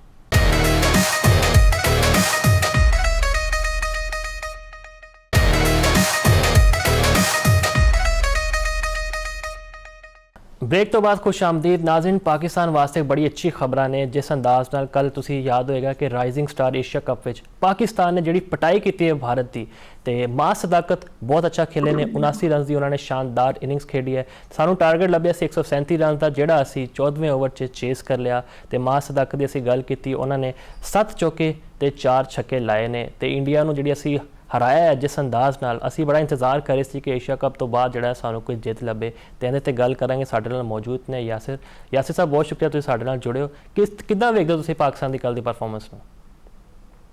मुफासल बहुत शुक्रिया, बहुत ही जबरदस्त मैच रहा। पाकिस्तान 3 संडे पाकिस्तान इंडिया को हारदा रहा एशिया कप दे विच। ते कल दा जिहड़ा मैच सी बड़ा ही शानदार मैच, 91 स्कोर 9.3 ओवर्स ते 2 विकेटां गिरियां गईयां सी। सूर्यवंशी खेल रहा सी तो उत्थे यही लग रहा सी कि इंडियन टीम बड़ी स्ट्रॉन्ग बैटिंग लाइनअप ते 200 स्कोर जिहड़ा ना बोर्ड दे उत्ते लग सकदा है। उत्थे पाकिस्तान दे स्पिनर साद मसूद ते उस तो बाद सुफियान मुकीम जो बॉलिंग करन आए और सूर्यवंशी सब तो अहम विकेट जिहड़ी ना लग ही रहा सी कि सूर्यवंशी दी है। ओनू जिस तरह आउट कीता, कैच बड़ा जबरदस्त फड़िया पाइक ने ते उस तो बाद 115 ते 6 तो उस तो बाद फड़ी रखिया इंडियन टीम। उस तो बाद उठन नहीं दिता, 137 दा टारगेट। और जिस तरह फिर पाकिस्तान दी बैटिंग लाइनअप ने आगाज किया तो कोई मौका नहीं दिता इंडियन टीम नूं कि वो मैच दे विच वापस आ सकन। बड़ी तारीफ करनी चाहिए है मां सदाकत दी। मां सदाकत ने 96 स्कोर मां दे खिलाफ ही कीता सी। उस तो बाद जिहड़ा इंडिया दे खिलाफ, क्योंकि देखो 137 स्कोर छोटा सी लेकिन इंडिया दे खिलाफ वो पहली बार खेल रहे सन ते इंडिया दे खिलाफ खेलदे हुए तुहाडे उत्ते प्रेशर हुंदा है, लेकिन उन्होंने प्रेशर बिल्कुल नहीं लिया। उन्हां दी बॉडी लैंग्वेज, जिस तरह बॉलिंग उन्होंने कीती, 2 विकेटां भी हासिल कीतियां लेफ्ट आर्म ऑर्थोडॉक्स बॉलर ने। और जिस तरह की उन्हां दी जिसामत है, मतलब फुर्तीले ने, फिजिकली बड़े तगड़े लगते ने, फील्डर बड़े चंगे ने, फिर रेडी लग रही ने प्रोडक्ट के वो पाकिस्तान खेड सकते ने। 79 रन की शानदार वारी, तुसीं आप ही दस चुके, 4 छक्के, उस तो बाद चौके भी उन्होंने स्ट्रॉन्ग, चारों तरफ बैटिंग करते ने, टुल्ले नहीं लाते। मतलब एक ऐसा बैट्समैन है जो फर्स्ट क्लास दे विच भी रन करके आया, टेस्ट दे विच भी रन करके आया, T20 च भी स्कोर कर रहा है। बिल्कुल ਤੇ ਤੁਸੀਂ ਕਿੱਦਾਂ ਵੇਖਦੇ ਹੋ ਉਹਨਾਂ ਦਾ ਫਿਊਚਰ? ਹੁਣ ਜੇ ਅਸੀਂ ਗੱਲ ਕਰੀਏ, ਨਜ਼ਰ ਆ ਰਿਹਾ ਸੀ ਇੱਕ ਇੰਟੈਂਟ ਨਜ਼ਰ ਆ ਰਿਹਾ ਸੀ। ਤੁਸੀਂ ਵੇਖੋ ਨਾ, ਪਹਿਲੇ ਇੰਡੀਆ ਨੇ ਉਹੀ ਹਰਕਤ ਕੀਤੀ, ਦੁਬਾਰਾ ਇਜਤਨਾਬ ਕੀਤਾ ਸਾਡੇ ਨਾਲ ਸਲਾਮ ਲੈਣ ਤੋਂ, ਤੇ ਫਿਰ ਅਸੀਂ ਜਦੋਂ ਜਿੱਤੇ ਅਸੀਂ ਵੀ ਉਹਨਾਂ ਨੂੰ ਸਾਇਲੈਂਟ ਰਹਿਣ ਦਾ ਜਿਹੜਾ ਇਸ਼ਾਰਾ ਕੀਤਾ। ਤੇ ਇੰਡੀਆ ਨੂੰ ਜਿਹੜਾ ਤਕੱਬਰ ਤੁਸੀਂ ਵੇਖਦੇ ਹੋ, ਹੁਣ ਤੁਹਾਨੂੰ ਲੱਗਦਾ ਹੈ ਕਿ ਆਪ ਫਸੀ ਜਾ ਰਿਹਾ ਆਪਣੇ ਹੁਣ ਜਿਹੜੇ ਗੜੇ ਵਿੱਚ? ਬਿਲਕੁਲ ਮੁਫਾਜ਼ ਸਾਹਿਬ ਆਪਣੇ ਹੀ ਗੜੇ ਦੇ ਵਿੱਚ ਉਹ ਗਿਰ ਗਿਆ ਹੈ। ਜਿਸ ਤਰ੍ਹਾਂ ਸਾਊਥ ਅਫਰੀਕਾ ਦੇ ਖਿਲਾਫ ਉਹਨਾਂ ਨੇ ਪਿਚ ਬਣਾਈ, ਇੱਕ ਗੜਾ ਬਣਾ ਦਿੱਤਾ ਤੇ 2 ਦਿਨ ਦੇ ਵਿੱਚ ਮੈਚ ਜਿਹੜਾ ਨਾ ਖਤਮ ਹੋ ਗਿਆ। ਅਗੇਂਸਟ ਨਿਊਜ਼ੀਲੈਂਡ ਪਿਛਲੇ ਸਾਲ ਵੀ ਉਹਨਾਂ ਨੇ ਇਸ ਤਰ੍ਹਾਂ ਦੀਆਂ ਪਿਚਾਂ ਬਣਾਈਆਂ ਸੀ ਤੇ ਉਹਨਾਂ ਹੀ ਗੜੇ ਦੇ ਵਿੱਚ ਜਿਹੜਾ ਨਾ ਖੁਦ ਵੀ ਗਿਰਦੇ ਰਹੇ। ਤੇ ਜਿਹੜਾ ਹੱਥ ਨਾ ਮਿਲਾਉਣ ਦਾ ਨਿਊ ਨਾਰਮਲ ਇੰਡੀਆ ਲੈ ਕੇ ਆਇਆ, ਇੱਕ ਦਿਨ ਖੁਦ ਹੀ ਪਛਤਾਏਗਾ ਤੇ ਆਪਣਾ ਹੱਥ ਅੱਗੇ ਕਰੇਗਾ ਕਿ ਆ ਲੋ ਜੀ ਅਸੀਂ ਹੱਥ ਮਿਲਾਉਂਦੇ, ਤੇ ਫਿਰ ਇਨਸ਼ਾਅੱਲਾ ਅਸੀਂ ਉਦੋਂ ਵੀ ਸਪੋਰਟਸਮੈਨ ਸਪਿਰਿਟ ਦਿਖਾਵਾਂਗੇ ਤੇ ਹੱਥ ਮਿਲਾਵਾਂਗੇ। ਤੇ ਸ਼ੁਕਰ ਹੈ ਪਾਕਿਸਤਾਨ ਨੂੰ ਹਮੇਸ਼ਾ ਸਪੋਰਟਸਮੈਨ ਸਪਿਰਿਟ ਦਿਖਾਈ ਗਈ ਹੈ ਤੇ ਖੇਲ ਦਾ ਵਕਾਰ ਕਦੀ ਵੀ ਮਜਰੂ ਨਹੀਂ ਕੀਤਾ ਗਿਆ। ਤੇ ਗੜੇ ਦੀ ਗੱਲ ਕੀਤੀ ਜਾਵੇ ਤਾਂ ਸਾਊਥ ਅਫਰੀਕਾ ਦੇ ਖਿਲਾਫ ਜਿਸ ਤਰ੍ਹਾਂ ਪਿਚ ਕੱਲ ਤੇ ਕਮਾਲ ਹੀ ਹੋ ਗਈ। ਸਾਊਥ ਅਫਰੀਕਾ ਜਿਸ ਤਰ੍ਹਾਂ ਹਰਾਇਆ ਨਾ ਯਾਸਿਰ ਸਾਹਿਬ, ਮੈਂ ਕਹਿੰਦਾ ਮੈਂ ਇੰਨੀ ਖੁਸ਼ੀ ਮੈਨੂੰ ਕਦੀ ਨਹੀਂ ਹੋਈ। ਖੁਸ਼ੀ ਇਸ ਚੀਜ਼ ਦੀ ਨਹੀਂ ਹੈ ਕਿ ਇੱਕ ਟੀਮ ਹਾਰ ਰਹੀ ਹੈ, ਜਿੱਤ ਰਹੀ ਹੈ। ਮਸਲਾ ਇਸ ਚੀਜ਼ ਦਾ ਤੁਹਾਨੂੰ ਯਾਦ ਹੋਗਾ ਕੱਲ ਬਾਬੂਮਾ ਦੇ ਬਾਰੇ 'ਚ ਜਿਹੜੀ ਉਹਨਾਂ ਨੇ ਕਮੈਂਟਸ ਰਿਮਾਰਕਸ ਪਾਸ ਕੀਤੇ ਸੀ ਬੁਮਰਾ ਨੇ ਕਿ ਜੀ ਇਹ ਬੋਨਾ ਹੈ। ਉਹਨੇ 55 ਰਨਸ ਦੀ ਇਨਿੰਗਸ ਖੇਡ ਕੇ ਦੂਜੀ ਇਨਿੰਗਸ ਵਿੱਚ ਉਹਨੇ ਦੱਸਿਆ ਕਿ ਬੋਨੇ ਅਸਲ 'ਚ ਅਸੀਂ ਨਹੀਂ ਤੁਸੀਂ ਹੋ। ਹਾਂਜੀ, ਮਤਲਬ ਜਿਹੜੇ ਰਿਮਾਰਕਸ ਦਿੱਤੇ ਨਾ ਸਿਰਫ ਘਰ ਦੇ ਹਵਾਲੇ ਦੇ ਨਾਲ, ਫਿਰ ਅਬਿਊਜ਼ ਵੀ ਕੀਤਾ ਗਿਆ। ਤੁਹਾਨੂੰ ਯਾਦ ਹੋਏਗਾ ਸਰਫਰਾਜ਼ ਅਹਿਮਦ ਸਾਊਥ ਅਫਰੀਕਾ ਦੇ ਖਿਲਾਫ ਮੈਚ ਖੇਡ ਰਹੇ ਸੀ ਸਾਊਥ ਅਫਰੀਕਾ ਦੇ ਵਿੱਚ, ਤੇ ਫਿਰ ਕੁਆਇਓ ਦੇ ਬਾਰੇ 'ਚ ਕੁਝ ਅਲਫਾਜ਼ ਉਹਨਾਂ ਨੇ ਬੋਲੇ ਸੀ ਉਹਨਾਂ ਦੀ ਰੰਗਤ ਨੂੰ ਲੈ ਕੇ, ਤੇ 2 ਮੈਚ ਦਾ ਬੈਨ ਲਾਇਆ ਗਿਆ ਸੀ। ਹੁਣ ਆਈਸੀਸੀ ਦਾ ਕਿਰਦਾਰ, ਫਿਰ ਇੰਡੀਅਨ ਕ੍ਰਿਕਟ ਕੌਂਸਲ ਦਾ ਕਿਰਦਾਰ ਫਿਰ ਇੱਕ ਵਾਰੀ ਦੇਖਣਾ ਪਏਗਾ ਕਿ ਆਇਆ ਇੰਡੀਅਨ ਕ੍ਰਿਕਟ ਕੌਂਸਲ ਰਿਸ਼ਭ ਪੰਤ ਤੇ ਜਸਪ੍ਰੀਤ ਬੁਮਰਾਹ ਦੇ ਖਿਲਾਫ ਕੀ ਕਾਰਵਾਈ ਕਰਦੀ ਹੈ। ਕਾਰਵਾਈ ਤਾਂ ਕੀ ਕਰਨੀ ਉਹਨਾਂ ਦਾ ਜੇਸ਼ਾ, ਤੁਹਾਨੂੰ ਪਤਾ ਇੰਡੀਆ ਦਾ ਆਪਣਾ ਹੀ ਹੈ, ਠੀਕ ਹੈ। ਉਹ ਤਾਂ ਪੂਰੀ ਆਪਣੀ ਮਰਜ਼ੀ ਦੀ ਪਿੱਚਾਂ ਬਣਾਉਂਦੇ ਨੇ, ਲੇਕਿਨ ਉਹ ਹੁਣ ਆਪ ਹੀ ਜਿਹੜਾ ਨਾ ਉਹ ਗੜੇ 'ਚ ਫਸੀ ਜਾ ਰਹੇ ਨੇ। ਤੇ ਉਹਨਾਂ ਨੇ ਕੀ ਕਾਰਵਾਈ ਕਰਨੀ ਹੈ? ਯਾਸਿਰ ਸਾਹਿਬ ਤੁਸੀਂ ਵੀ ਜਿਹੜਾ ਹੈ ਨਾ ਕਮਾਲ ਕਰਦੇ ਹੋ। ਅੱਛਾ, ਪਿਚ ਦੀ ਗੱਲ ਕੀਤੀ ਜਾਵੇ ਤੇ ਦੇਖੋ ਅਗੇਂਸਟ ਨਿਊਜ਼ੀਲੈਂਡ ਵੀ ਅਸੀਂ ਸਪਿਨ ਪਿਚ ਬਣਾਵਾਂਗੇ ਤੇ ਸਪਿਨਰਸ ਨੂੰ ਜਿਹੜਾ ਨਾ ਖਿਲਾ ਕੇ ਸਾਊਥ ਅਫਰੀਕਾ ਨੂੰ ਫਸਾ ਲਾਂਗੇ। ਸਾਊਥ ਅਫਰੀਕਾ ਦੀ team world test champion team ਹੈ, ਬੜੀ ਤਗੜੀ ਟੀਮ ਹੈ। 15 ਸਾਲ ਹੋ ਗਏ ਅੱਜ ਤੱਕ ਜਿਹੜਾ ਨਾ ਮੈਚ ਨਹੀਂ ਜਿੱਤੇ ਸੀ ਇੰਡੀਆ ਦੇ ਵਿੱਚ। ਇਹ ਬੜਾ ਹੀ ਇੱਕ ਬੁਰਾ ਡਿਸੀਜਨ ਇਹਨੂੰ ਕਿਹਾ ਜਾਏਗਾ। ਹਾਲਾਂਕਿ ਪਰਬ ਗੰਗੂਲੀ ਜਿਨ੍ਹਾਂ ਦੇ ਉੱਤੇ ਜ਼ਿੰਮੇਵਾਰੀ ਆਇਦ ਹੁੰਦੀ ਹੈ, ਬੰਗਾਲ ਕ੍ਰਿਕਟ ਐਸੋਸੀਏਸ਼ਨ ਦੇ ਚੇਅਰਮੈਨ ਨੇ, ਉਹਨਾਂ ਨੇ ਕਿਹਾ ਜੀ ਮੈਨੂੰ ਕੋਚ ਨੇ ਕਿਹਾ ਸੀ, ਮਤਲਬ ਕਿ ਗੌਤਮ ਗੰਭੀਰ ਨੇ ਕਿਹਾ ਸੀ ਕਿ ਪਿਚ ਨੂੰ ਡਰਾਈ ਕਰ ਦਿੱਤਾ ਜਾਏ ਤੇ 4 ਦਿਨ ਪਿਚ ਨੂੰ ਅਗਰ ਪਾਣੀ ਨਾ ਲਾਓ ਤੇ ਇਹੀ ਜਿਹੜੀ ਨਾ ਇਸ ਤਰ੍ਹਾਂ ਦੀ ਹੀ ਪਿਚ ਬਣਦੀ ਹੈ। ਤੇ ਉਸ ਤੋਂ ਬਾਅਦ ਅਗਰ ਬੈਟਿੰਗ ਦੇਖੀ ਜਾਏ, ਨੰਬਰ 3 ਦੇ ਉੱਤੇ ਵਾਸ਼ਿੰਗਟਨ ਸੁੰਦਰ ਖੇਲ ਰਿਹਾ, ਮਤਲਬ ਰਾਹੁਲ ਡ੍ਰੈਵਿਡ ਜਿੱਥੇ ਨੰਬਰ 3 ਖੇਲਦਾ ਹੁੰਦਾ ਸੀ, ਸਚਿਨ ਨੰਬਰ 4 ਖੇਲਦਾ ਸੀ, ਚੇਤੇਸ਼ਵਰ ਪੁਜਾਰਾ, ਵਿਰਾਟ ਕੋਹਲੀ, ਉੱਥੇ ਵਾਸ਼ਿੰਗਟਨ ਸੁੰਦਰ ਜਿਹੜਾ ਇੱਕ ਬੋਲਿੰਗ ਆਲਰਾਊਂਡਰ ਹੈ ਉਹਨੂੰ ਨੰਬਰ 3 ਦਾ ਠੀਕ ਹੈ। ਸ਼ੁਭਮਨ ਗਿੱਲ ਇੰਜਰਡ ਸੀ, ਨਹੀਂ ਆਇਆ, ਲੇਕਿਨ ਵਾਸ਼ਿੰਗਟਨ ਸੁੰਦਰ ਦਾ ਨੰਬਰ 3, ਫਿਰ ਧਰੁਵ ਜੁਰੇਲ ਦਾ ਨੰਬਰ 4, ਫਿਰ ਰਿਸ਼ਭ ਪੰਤ ਨੰਬਰ 5, ਫਿਰ ਨੰਬਰ 6 ਦੇ ਉੱਤੇ ਜਡੇਜਾ, ਅਕਸ਼ਰ ਪਟੇਲ, ਮਤਲਬ ਤੁਸੀਂ ਸਾਰੇ ਹੀ ਕੋਈ ਵਿਕਟ ਕੀਪਰ ਬੈਟਸਮੈਨ ਹੈ ਤੇ ਕੋਈ ਬੋਲਿੰਗ ਆਲਰਾਊਂਡਰ ਹੈ। ਤੇ ਇਸ ਤਰ੍ਹਾਂ ਦੀ ਅਗਰ ਬੈਟਿੰਗ ਤੁਸੀਂ ਖਿਲਾਓਗੇ ਤੇ ਸਾਊਥ ਅਫਰੀਕਾ ਜਿਹਨੂੰ ਪਾਕਿਸਤਾਨ ਨੇ ਪੂਰੀ ਤਰ੍ਹਾਂ ਤਿਆਰ ਕੀਤਾ ਸੀ, ਔਰ ਪਾਕਿਸਤਾਨ ਦੇ ਵਿੱਚ ਜਿਹੜੀ ਰਾਵਲਪਿੰਡੀ ਦੀਆਂ ਪਿੱਚਾਂ ਸੀ ਉਹ ਬਹੁਤ ਹੀ ਅੱਛੀਆਂ, ਮਤਲਬ ਚੌਥੇ ਦਿਨ ਮੈਚ ਗਿਆ 300+, 400+ ਵੀ ਸਕੋਰ ਲੱਗਿਆ, ਲੇਕਿਨ ਇਹ ਜਿਹੜੀਆਂ ਪਿੱਚਾਂ ਬਣਾਈਆਂ ਜਾ ਰਹੀਆਂ ਟੈਸਟ ਕ੍ਰਿਕਟ ਵਾਸਤੇ, ਤਾਂ ਸਾਡੀ ਪਿੱਚਾਂ ਦਾ ਮਿਆਰ ਜ਼ਿਆਦਾ ਅੱਛਾ ਲੱਗਣ ਲੱਗ ਗਿਆ ਮੈਨੂੰ, ਬਜਾਏ ਇੰਡੀਆ ਨੂੰ ਅਸੀਂ ਵੇਖੀਏ ਨਾ 124 ਰਨ ਦਾ ਸਿਰਫ ਹਦਫ ਸੀਗਾ। ਉਹ ਤਾਂ ਨਹੀਂ ਲੱਗਦਾ ਸੀ ਜਿਵੇਂ ਮੈਨੂੰ ਕਿ 2 ਵਿਕਟਾਂ ਦੇ ਪੂਰਾ ਕਰ ਲੈਣਾ, ਲੇਕਿਨ ਹੈਟਸ ਆਫ ਟੂ ਸਾਈਮਨ ਹਾਰਮਰ, ਜਿਸ ਤਰ੍ਹਾਂ ਉਹਨਾਂ ਨੇ ਬੋਲਿੰਗ ਕੀਤੀ, ਉਹਨਾਂ ਨੇ ਫਸਾ ਕੇ ਰੱਖਤਾ ਇੰਡੀਆ ਨੂੰ, ਸਮਝ ਨਹੀਂ ਪਾਇਆ ਕਿ ਜੀ ਹੁਣ ਕੀ ਸਾਡੇ ਨਾਲ ਹੋ ਰਿਹਾ। ਦੇਖੋ ਸਾਈਮਨ ਹਾਰਪਰ ਨੂੰ ਤਾਂ ਅਸੀਂ ਤਿਆਰ ਕਰਕੇ ਭੇਜਿਆ, ਕ੍ਰੈਡਿਟ ਸਾਨੂੰ ਵੀ ਜਾਂਦਾ ਹੈ। ਜਿਹੜਾ ਦੂਜਾ ਮੈਚ ਸੀ ਰਾਵਲਪਿੰਡੀ ਦੇ ਵਿੱਚ, ਉੱਥੇ ਉਹਨੇ 8 ਖਿਡਾਰੀ ਆਊਟ ਕੀਤੇ, ਉੱਥੇ ਜਾ ਕੇ ਉਹਨੇ ਜਿਹੜਾ ਨਾ 4 ਪਹਿਲੀ ਵਾਰੀ ਚ ਫਿਰ 4 ਮਤਲਬ 8 ਖਿਡਾਰੀ ਉੱਥੇ ਵੀ ਆਊਟ ਕਰ ਦਿੱਤੇ। ਉਸ ਤੋਂ ਬਾਅਦ ਅਗਰ ਇਸ ਪਿਚ ਨੂੰ ਦੇਖਿਆ ਜਾਵੇ ਤਾਂ ਪਹਿਲੇ ਦਿਨ ਹੀ ਇੰਜ ਲੱਗ ਰਿਹਾ ਸੀ ਮੁਫਾਜ਼ ਸਾਹਿਬ ਕਿ ਇਹ 5ਵੇਂ ਦਿਨ ਦੀ ਪਿਚ ਹੈ, ਮਤਲਬ ਜਿਸ ਤਰ੍ਹਾਂ ਇਹਦੇ ਉੱਤੇ ਮੈਚ ਹੋ ਗਿਆ 159 ਲੱਗਾ, ਫਿਰ ਉਸ ਤੋਂ ਬਾਅਦ 189, 30 ਰਨਸ ਦੀ ਲੀਡ ਵੀ ਕੋਈ ਵੱਡੀ ਲੀਡ ਨਹੀਂ ਦਿਖਾਈ ਦੇ ਰਹੀ ਸੀ। ਲੇਕਿਨ ਬਮੂਮਾ ਦੀ ਬੜੀ ਤਾਰੀਫ ਕਰਨੀ ਪਏਗੀ, ਜਿਸ ਤਰ੍ਹਾਂ ਉਹਨੇ 55 ਰਨ ਸਕੋਰ ਕੀਤੇ ਔਰ ਨਾਟ ਆਊਟ ਰਹੇ, ਮਤਲਬ ਉਹਨੇ ਕੋਈ ਵਿਕਟ ਥਰੋ ਨਹੀਂ ਕੀਤੀ, ਜਿੱਥੇ ਫਾਸਟ ਬੌਲਰ ਦਾ ਬਾਲ ਵੀ ਥੱਲੇ ਵੀ ਰਹਿ ਰਿਹਾ ਸੀ, ਉੱਤੇ ਵੀ ਜਾ ਰਿਹਾ ਸੀ, ਰਿਵਰਸ ਵੀ ਹੋ ਰਿਹਾ ਸੀ, ਉਸ ਤੋਂ ਬਾਅਦ ਸਪਿਨਰਸ ਦਾ ਬਾਲ ਵੀ ਉੱਤੇ ਥੱਲੇ ਰਹਿ ਰਿਹਾ, ਸ਼ਾਰਟ ਟਰਨ ਲੈ ਰਿਹਾ, ਤੇ ਉੱਥੇ ਉਹ 55 ਰਨ 200 ਰਨ ਦੇ ਹੀ ਬਰਾਬਰ ਹੈ। ਔਰ ਬਮੂਮਾ ਨੂੰ ਬਹੁਤ ਜ਼ਿਆਦਾ ਕ੍ਰੈਡਿਟ ਜਾਂਦਾ ਹੈ, ਜਿਸ ਤਰ੍ਹਾਂ ਉਹਨੇ ਵਰਲਡ ਟੈਸਟ ਚੈਂਪੀਅਨਸ਼ਿਪ ਜਿਹਨੂੰ ਚੋਕਰ ਦਾ ਟੈਗ ਹੈ ਸਾਊਥ ਅਫਰੀਕਾ ਦੇ ਉੱਤੇ, ਤੇ ਵਰਲਡ ਟੈਸਟ ਚੈਂਪੀਅਨਸ਼ਿਪ ਵੀ ਜਿਤਾਈ ਇਹਨੂੰ ਤੇ ਸਾਊਥ ਅਫਰੀਕਾ ਨੂੰ, ਤੇ ਉਸ ਤੋਂ ਬਾਅਦ ਜਿਸ ਤਰ੍ਹਾਂ ਇੰਡੀਆ ਦੇ ਵਿੱਚ ਮੈਚ ਜਿੱਤੇ ਤੇ ਵਰਲਡ ਟੈਸਟ ਚੈਂਪੀਅਨਸ਼ਿਪ ਵਾਸਤੇ ਬੜਾ ਅਹਿਮ ਮੈਚ ਹੈ, ਔਰ ਲੱਗ ਇਹੀ ਰਿਹਾ ਕਿ ਇੰਡੀਆ ਇਸ ਦਫਾ ਫਿਰ ਹੋ ਸਕਦਾ ਹੈ ਕਿ ਫਾਈਨਲ ਦੀ ਦੌੜ 'ਚ। ਯਾਸਿਰ ਸਾਹਿਬ ਤੁਸੀਂ ਗੌਤਮ ਗੰਭੀਰ ਦੀ ਕੋਚਿੰਗ ਤੁਹਾਨੂੰ ਲੱਗਦਾ ਹੈ ਕਿ ਇਹ ਹੁਣ ਮੁਸ਼ਕਿਲ 'ਚ ਫਸ ਗਈ ਹੈ, ਕਿਉਂਕਿ ਨਿਊਜ਼ੀਲੈਂਡ ਨੇ ਜਦੋਂ ਹਰਾਇਆ ਪਹਿਲੀ ਵਾਰੀ ਤਾਰੀਖ 'ਚ ਉਹਨਾਂ ਨੇ ਇੰਡੀਆ ਦੇ ਮੁਲਕ 'ਚ ਆ ਕੇ ਉਹਨਾਂ ਨੂੰ ਹਰਾਇਆ, ਫਿਰ ਸਾਊਥ ਅਫਰੀਕਾ ਤੋਂ ਜਿਹੜੀ ਇਬਰਤਨਾਕ ਸ਼ਿਕਸਤ ਹੋਈ ਹੈ ਇਹਨਾਂ ਨੂੰ, ਮੈਨੂੰ ਤੈਨੂੰ ਖਤਰੇ 'ਚ ਲੱਗਦੀ ਹੈ ਉਹਨਾਂ ਦੀ ਕੁਰਸੀ। ਬਿਲਕੁਲ 4 ਜਿਹੜੇ ਵੱਡੇ ਮੈਚ ਨਿਊਜ਼ੀਲੈਂਡ ਦੇ ਖਿਲਾਫ ਵਾਈਟ ਵਾਸ਼ ਹੋ ਗਏ, ਤੁਸੀਂ 3 ਦੇ 3 ਮੈਚ ਹਾਰ ਗਏ। ਤੁਸੀਂ ਪਹਿਲਾਂ ਬੰਗਲੌਰ ਦੇ ਵਿੱਚ ਸੀਮਿੰਗ ਟਰੈਕ ਬਣਾਇਆ, ਉੱਥੇ ਨਹੀਂ ਜਿੱਤ ਸਕੇ, ਫਿਰ ਤੁਸੀਂ ਟਰਨਿੰਗ ਟਰੈਕ ਦੇ ਉੱਤੇ ਆ ਗਏ, 2-2.5 ਦਿਨਾਂ ਦੇ ਵਿੱਚ ਮੈਚ ਮੁੱਕ ਰਿਹਾ। ਉਸ ਤੋਂ ਬਾਅਦ ਜਿਹੜੇ 4 ਮੈਚ ਜਿੱਤੇ ਨੇ ਉਹ ਵੈਸਟ ਇੰਡੀਜ਼ ਤੇ ਬੰਗਲਾਦੇਸ਼ ਦੇ ਖਿਲਾਫ ਜਿੱਤੇ ਨੇ 2-2 ਮੈਚ ਹੋਮ ਦੇ ਵਿੱਚ। ਤੇ ਉਹ ਤੁਸੀਂ ਆਪ ਹੀ ਦੇਖ ਲਓ ਬੰਗਲਾਦੇਸ਼ ਦੀ ਤੇ ਜਿਹੜਾ ਵੈਸਟ ਇੰਡੀਜ਼ ਦੀ ਟੈਸਟ ਕ੍ਰਿਕਟ ਕਿੱਥੇ ਖੜੀ ਹੈ। ਵਾਈਟ ਬਾਲ ਦੀ ਅਗਰ ਗੱਲ ਕੀਤੀ ਜਾਵੇ, ਚੈਂਪੀਅਨਸ ਟਰਾਫੀ ਜਿੱਤੇ ਨੇ, T20 ਦੇ ਵਿੱਚ ਵੀ ਠੀਕ ਚੱਲ ਰਹੇ ਨੇ। ਉਹਦੇ ਵਿੱਚ ਦੇਖੋ ਜੀ ਰਵੀ ਸ਼ਾਸਤਰੀ, ਉਸ ਤੋਂ ਬਾਅਦ ਰਾਹੁਲ ਡ੍ਰੈਵਿਡ ਦਾ ਵੀ ਬਹੁਤ ਜ਼ਿਆਦਾ ਕੰਮ ਹੈਗਾ ਕਿ ਉਹ ਲੜਕੀਆਂ ਦੇ ਨਾਲ ਰਹੇ ਨੇ। ਤੇ ਗੌਤਮ ਗੰਭੀਰ ਦਾ ਉੱਤੇ ਕਾਫੀ ਜ਼ਿਆਦਾ ਤਨਕੀਦ ਵੀ ਹੋ ਰਹੀ ਹੈ, ਔਰ ਹੋਣੀ ਵੀ ਚਾਹੀਦੀ ਹੈ, ਕਿਉਂਕਿ ਇੰਡੀਆ ਨੂੰ ਮੈਂ ਇੱਕ ਅੱਛੀ ਤੇ ਬਿਹਤਰ ਟੀਮ ਸਮਝਦਾ। ਦੇਖੋ ਪਾਕਿਸਤਾਨ ਅਗਰ ਰੈਂਕ ਟਰਨਰ ਬਣਾਵੇ, ਬੰਗਲਾਦੇਸ਼ ਬਣਾਵੇ ਤੇ ਸਮਝ ਆਉਂਦੀ ਹੈ ਕਿ ਸਾਡੇ ਕੋਲ ਲਿਮਿਟਡ ਰਿਸੋਰਸਿਸ ਹੈ। ਅਗਰ ਇੰਡੀਆ ਦੀ ਟੀਮ ਜਿਹੜੀ ਕਿ ਇੱਕ ਬਿਹਤਰ ਟੈਸਟ ਟੀਮ ਹੈ, ਉਹ ਅਗਰ ਇਸ ਤਰ੍ਹਾਂ ਦੀ ਪਿੱਚਾਂ ਬਣਾਏਗਾ ਕਿ ਸਪਿਨ ਟਰੈਕ ਬਣਾ ਕੇ ਨਿਊਜ਼ੀਲੈਂਡ ਨੂੰ ਫਸਾਈਏ, ਆਸਟ੍ਰੇਲੀਆ ਨੂੰ ਫਸਾਈਏ, ਅਫਰੀਕਾ ਨੂੰ ਫਸਾਈਏ, ਤੇ ਬਹੁਤ ਹੀ ਨੈਗੇਟਿਵ ਅਪਰੋਚ। ਬਿਲਕੁਲ, ਬਹੁਤ ਸ਼ੁਕਰੀਆ ਯਾਸਿਰ ਸਾਹਿਬ, ਤੁਸੀਂ ਆਪਣਾ ਟਾਈਮ ਦਿੱਤਾ। ਇੰਡੀਆ ਜਿਹੜਾ ਨਾ ਆਪਣੇ ਗੜੇ ਵਿੱਚ ਆਪ ਡਿੱਗਦਾ ਜਾ ਰਿਹਾ ਹੈ, ਜਿਹੜੀ ਹਰਕਤਾਂ ਕਰਦਾ ਪਿਆ ਸੀ ਏਸ਼ੀਆ ਕੱਪ ਵਿੱਚ ਹੱਥ ਨਾ ਮਿਲਾਉਣ ਦਾ, ਫਿਰ ਡਰੈਸਿੰਗ ਰੂਮ ਦੇ ਬੂਹੇ ਬੰਦ ਕਰ ਲਏ। ਹੁਣ ਇਬਰਤਨਾਕ ਸ਼ਿਕਸਤ ਉਹਨਾਂ ਨੂੰ ਰਾਈਜ਼ਿੰਗ ਸਟਾਰ ਏਸ਼ੀਆ ਕੱਪ ਵਿੱਚ ਪਾਕਿਸਤਾਨ ਤੋਂ ਹੋਈ ਹੈ, ਤੇ ਹੁਣ ਜਨੂਬੀ ਅਫਰੀਕਾ ਤੋਂ ਵੀ ਆਪਣੇ ਮੁਲਕ 'ਚ ਉਹ ਹਾਰਦੇ ਪਏ ਨੇ। ਤੇ ਜ਼ਿਲਤ ਤੇ ਰਸਵਾਈ ਇਹ ਤਦ ਹੀ ਹੁੰਦੀ ਜਦੋਂ ਤੁਸੀਂ ਇਵੇਂ ਦੀ ਹਰਕਤਾਂ ਕਰਦੇ ਹੋ। ਤੁਸੀਂ ਜਦੋਂ ਕ੍ਰਿਕਟ ਨੂੰ ਰਿਸਪੈਕਟ ਨਹੀਂ ਦਿੰਦੇ, ਤੁਸੀਂ ਜਿਹੜਾ ਨਾ ਆਪਣੇ ਆਪ ਨੂੰ ਸੁਪੀਰੀਅਰ ਰੱਖਦੇ ਹੋ, ਸਮਝਦੇ ਹੋ ਅਸੀਂ ਸਾਰੀ ਚੀਜ਼ਾਂ ਕਰ ਸਕਦੇ ਹਾਂ, ਬਾਕੀ ਕਿਸੇ ਦੇ ਪੱਲੇ ਕੁਝ ਨਹੀਂ ਹੈ। ਤੇ ਇਹ ਚੀਜ਼ਾਂ ਠੀਕ ਨਹੀਂ ਨੇ। ਇੰਡੀਆ ਨੂੰ ਹੋਸ਼ ਤੇ ਨਾਖੂਨ ਲੈਣੇ ਚਾਹੀਦੇ ਨੇ। ਇਹ ਸਾਰੇ ਮੌਜ਼ੂਆਤ ਸੀ ਜਿਹੜੇ ਅਸੀਂ ਡਿਸਕਸ ਕੀਤੇ ਨੇ। ਤੁਹਾਡਾ ਬਹੁਤ ਸ਼ੁਕਰੀਆ। ਮੈਨੂੰ ਦਿਓ ਇਜਾਜ਼ਤ। ਅੱਲਾ ਹਾਫਿਜ਼ ਨਾਸਿਰ।